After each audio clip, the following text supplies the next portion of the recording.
Alam mo, lahat naman tayo, isa lang ang pangarap, di ba? Isang masayang pamilya, yung may mainit na tahanan, may sapat na pagkain sa hapagkainan, at syempre yung mga pangarap natin para sa kinabukasan ng ating mga anak. Yun lang, isang simple at payapang buhay, puno ng pag-asa. Pero paano kung sa isang iglap lang, lahat ng pinaghirapan mo, lahat ng pangarap na yon ay biglang mabalot ng takot? Isang tawag lang, isang hindi inaasahang balita. Sa isang kisap mata, paano na? Kasi yun ang totoo, di ba? Bigla ng lahat. One day, you're all laughing and happy. The next day, nasa emergency room na pala. Walang pasabi. Walang warning. Basta na lang dumating yung pagsubok. Handa ka man? O, well, lalo na kung hindi. At dito na magsisimula ang tunay na bangungot. Kasi hindi lang ito tungkol sa sakit o sa pag-aalala para sa mahal mo sa buhay. Ito yung takot na dala ng mga numero sa isang pirasong papel. Yung resibo, yung bill. At dahan-dahan, nararamdaman mo yung bigat dito sa dibdib mo. Akala mo handa ka na. Akala mo sapat na yung naipon mo, yung emergency fund. Pero habang tumatagal ang mga araw sa ospital, para kang nanonood ng kandilang nauupos. Binasag mo na ang alkansya, nag-withdraw ka na sa bangko, pero lahat pala ng yon, parang isang patak lang sa isang karagatan ng gastusin. Kulang, palaging kulang. At ito yung pinakamasakit na katotohanan for many of us. Ang inaasahan nating sasalo, yung HMO or PhilHealth. Malaking tulong sila, oo, for sure. Pero yung tulong na yan, madalas ay napakaliit na parte lang pala ng totoong bayarin. Tingnan mo yung pagkakaiba. Nakakalula. Yung akala mong safety net, may butas pala na sobrang laki. At sa gitna ng gabi, kapag mag-isa ka na lang at tahimik ang lahat, ito yung mga salitang bumubulong sa isip mo. Sana pala kumuha na ako. Yung mga dahilan mo noon, hindi ko pa to kailangan, bata pa naman ako, o yung pinakamalaki sa lahat, sobrang mahal niyan. Lahat yun, parang walang saysay ngayon. Kasi malalaman mo na, ang pinakamahal pala talaga ay yung pagsisi. Pero teka lang, sa gitna ng kadilimang yan, may pag-asa pa ba? Meron bang pwedeng sumalo sa'yo? Meron bang pwedeng maging panangga? Ang sagot ay isang malaking oo.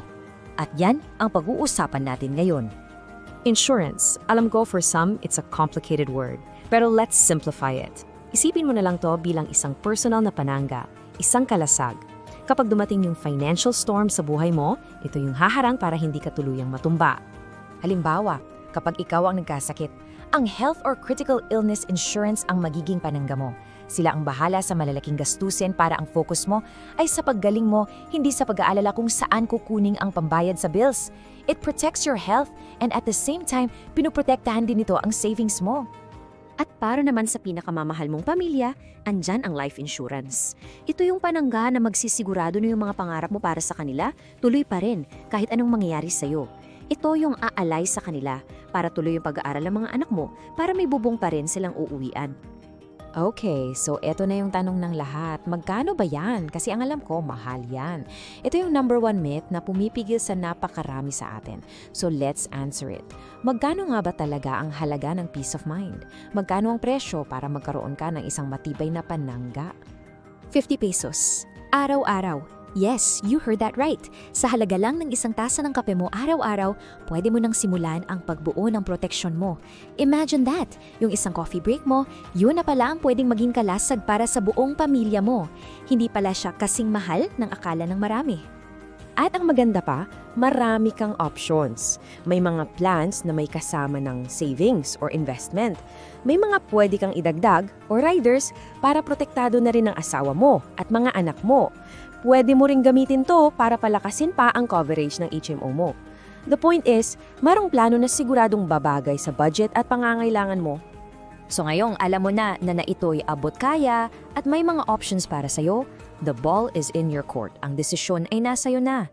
Kasi hindi natutungkol sa takot eh. This is about being proactive. This is about taking control of your family's future. So paano ako magsisimula? Simple lang, 3 hakbang lang. First, alamin mo muna kung ano ba talaga ang needs mo at ng pamilya mo. Second, do your research. Paghambayngin mo ang mga available na options. And third, and the most important step, pumili ka ng tama para sa'yo. Hindi para sa kapitbahay mo, hindi para sa kaibigan mo, kundi para sa iyo at sa pamilya mo. At sa huli, babalik tayo sa simula, sa pamilya, sa tahanan, sa pangarap. Pero this time, may pinagkaiba na.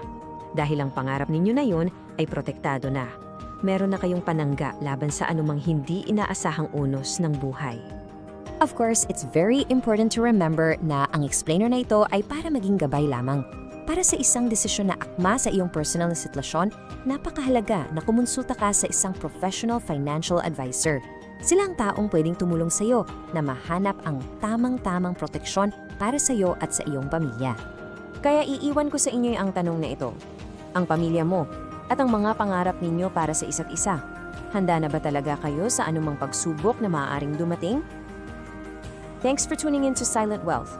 Please subscribe and hit the notification bell so you never miss out on the latest tips and strategies to grow your wealth.